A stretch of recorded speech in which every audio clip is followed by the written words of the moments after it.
Engkau berbakti sama dia, kata dia. Dia kan nggak kenal sama engkau. Iya, dia nggak tahu sama Ana, tapi Allah tahu kalau dia ibu Ana. Allah tahu kalau dia ibu Ana. Ana harus berbakti sama.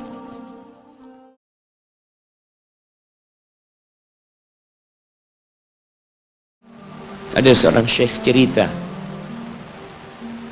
dalam salah satu ceramahnya, cerita tentang seorang dokter perempuan di sana, di Arab sana.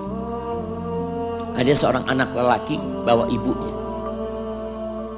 ibunya masuk ke dokter ini. Subhanallah, ibunya ini gila.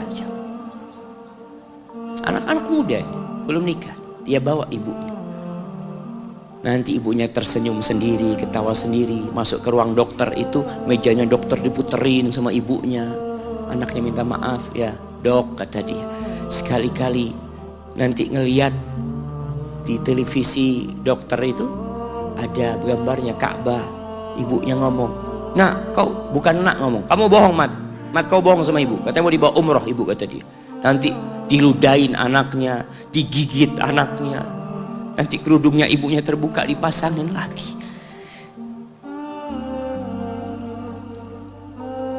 Itu dokter tanya sama anaknya, ini siapa? Ibu Ana, kata dia. Sejak kapan dia seperti ini? Sejak lahir. Loh, terus gimana engkau bisa lahir? Iya, sama kakek Ana, ibu Ana dinikahkan, tapi 10 bulan diceraikan. Ya karena seperti ini, Ana lahir dari rahim ibu Ana. Dan seperti ini kelakuan. Iya, kata dia. Engkau berbakti sama dia, kata dia. Dia kan nggak kenal sama engkau. Iya, dia nggak tahu sama Ana, tapi Allah tahu kalau dia ibu Ana, kata. Kalau dia ibu Ana harus berbakti. Ditanya, ibumu sakit apa? Ibu kena gula, katanya, kena ini. Setelah dikasih resep, itu dokter cerita, pasiennya keluar, ditutup pintunya. Dokter ini nangis. Dia mengatakan, Ana sering dengar ceramah tentang birrul walidain. Ana sering mendengarkan tausiah ustaz tentang berbakti kepada orang tua, tapi Ana baru sekarang melihat kebaktian seorang anak sama orang tuanya. Ibunya gila, dia tetap berbakti. Dan dia mengatakan, iya, ibu Ana nggak tahu sama Ana, tapi Allah tahu kalau dia ibu Ana. Dan yang ngasih wasiat supaya kita berbakti sama orang tua itu Allah, jemaah. Apapun yang dilakukan orang tua kita.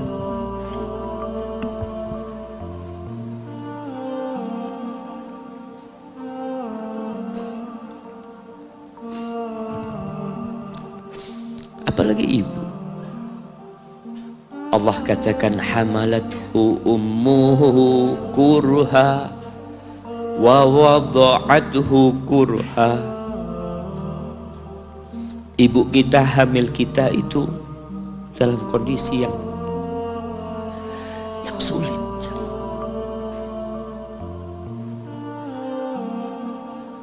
Ada ibu yang harus bed rest demi anaknya lahir.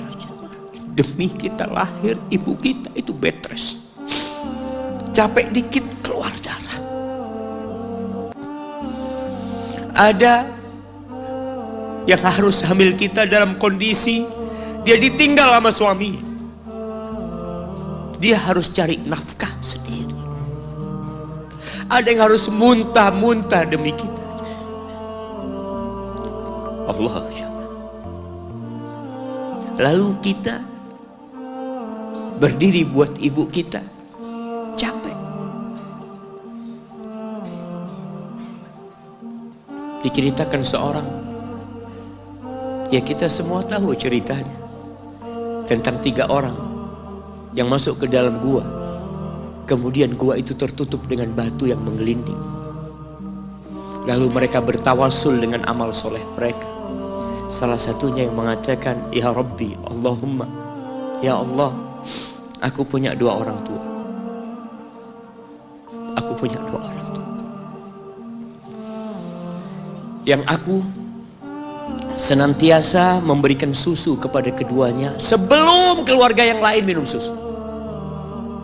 Dia sudah menikah, dia punya istri, punya anak. Pada suatu hari, ya Allah, aku kejauhan cari rumput, sehingga aku balik dalam kondisi orang tua sudah tidur. Maka aku pereskan susu buat keduanya, ya Allah. Allah tahu, tapi dia mau cerita sama Allah. Dia ingin tawasul dengan amal soleh dia. Lalu aku taruh di wadah. Aku datang ke bapak ibuku, mereka tidur. Maka aku berdiri di hadapan kedua. Jamaah, bukankah bisa dia taruh di sebelah meja ibunya susu itu? Dia ambilkan meja, taruh di sana, dia bisa tidur. Dia sudah berbakti sama orang tuanya dengan seperti itu. Tapi anak ini tidak. Aku berdiri, ya Allah, aku gak ingin membangunkan keduanya. Dan aku terus berdiri, aku pegang itu susunya. Sampai mau subuh bangun, aku serahkan kepada kedua. Anak-anaknya nangis minta susu. Kata dia, lah, sampai bapak ibu aku minum. Kalian jangan minum. Kita kadang-kala sudah menikah lebih peduli sama istri kita, lebih peduli sama anak-anak kita. Nggak ada hadis yang mengatakan anak itu pintu surga, jemaah. Yang ada itu orang tua pintu surga. Kita peduli sama anak-anak kita. Beli oleh-oleh buat istrinya. Ditelepon istrinya mau apa, kepingin apa. Pernahkah engkau telepon ibumu? Tanya, Umi kepingin apa, Umi? Ana lagi dalam perjalanan, Umi. Jamaah, itu anak, Masya Allah, dia berdiri. Kenapa dia kuat, jamaah? Karena dia tahu Allah yang nyuruh dia berbakti. Mungkin tidak ada yang melihat berdirinya dia, tapi Nabi ceritakan berdirinya dia. Dari malam jamaah sampai pagi, berapa jam dia ingat, ibuku hamil aku 9 bulan. Capek. Ana semakin tahu dengan tugas besar seorang ibu dan pengorbanan seorang ibu setelah Ana menikah. Setelah Ana tahu bagaimana istri Ana hamil, ketika dia harus tidur gak enak, makan muntah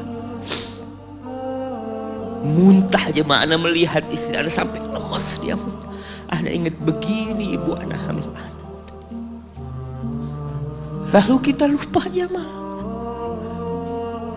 Kita sok sukses, mungkin engkau lebih sukses dari orang tua. Tapi kalau nggak ada bapak ibu, engkau nggak akan pernah lahir di muka bumi.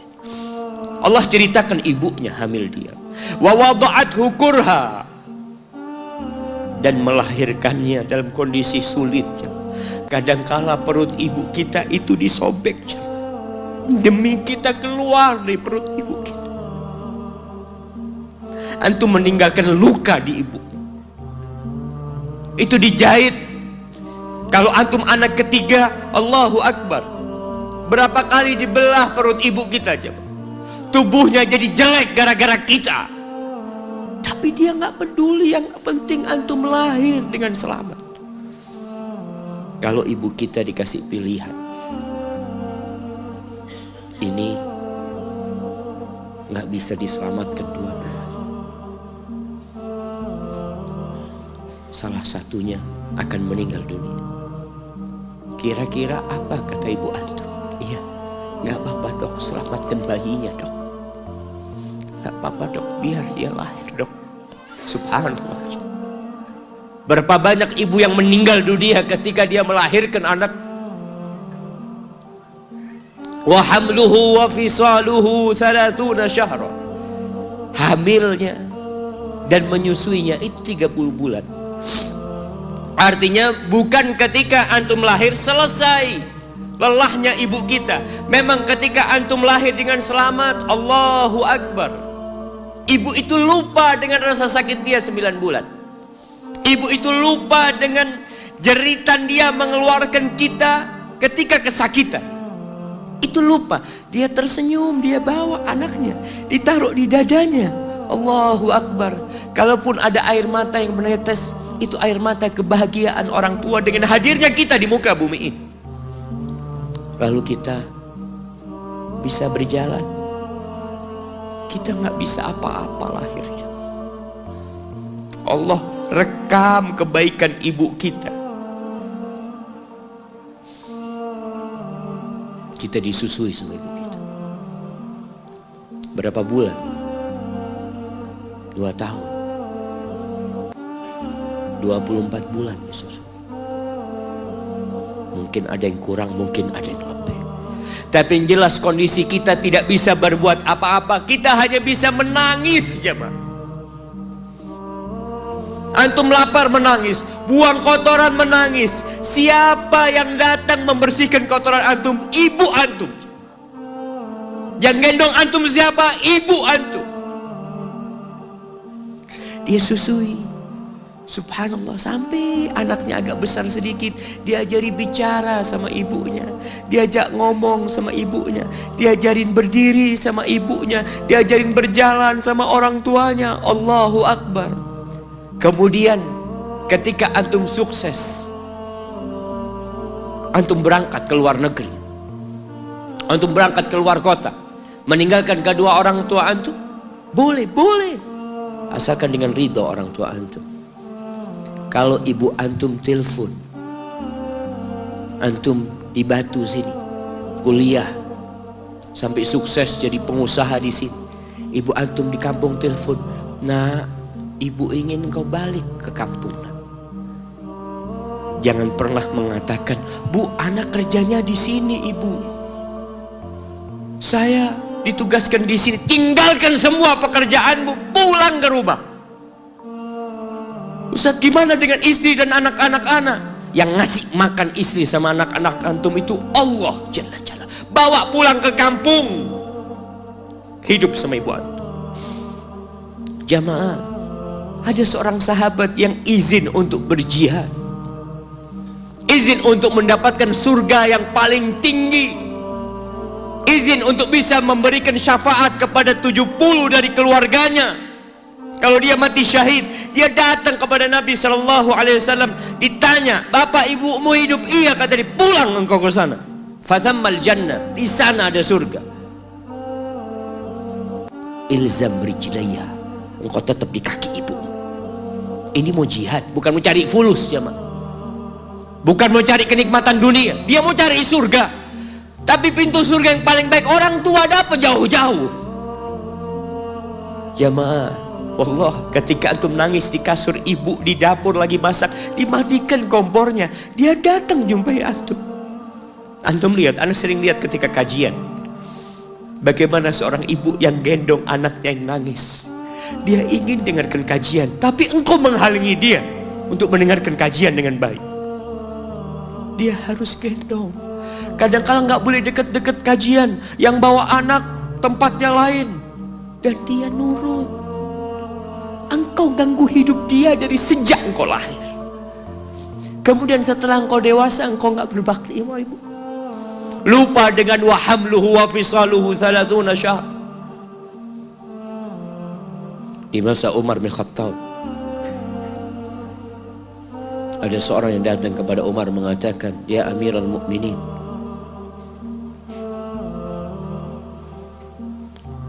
aku ini jadi kendaraan buat ibu.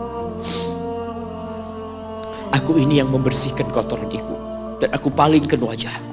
Ibuku sudah lumpuh, gak bisa apa-apa, dan aku berusaha untuk berbakti sama dia. Aturani qad jazaituha. Gimana menurutmu? Apakah aku sudah balas kebaikan ibuku? Kata Umar, la. Kata dia, enggak, belum. Ya Amirul Mukminin, bukankah aku sekarang ini telah berbuat kepada ibuku seperti ibuku berbuat kepadaku waktu aku kecil? Artinya sama pekerjaannya sekarang ini. Aku yang menyuapin ibuku, aku yang membersihkan ibuku, yang mengantarkan dia ke kamar mandi. Semua yang pernah dilakukan ibuku, kira-kira sudah aku lakukan semua sekarang. Kata Umar, enggak sama, kata dia. Ibumu waktu merawatmu ketika engkau kecil, ibumu berharap engkau bisa hidup. Sedangkan engkau sekarang merawat ibumu ketika sudah tua sakit-sakitan, engkau berharap ibumu mati.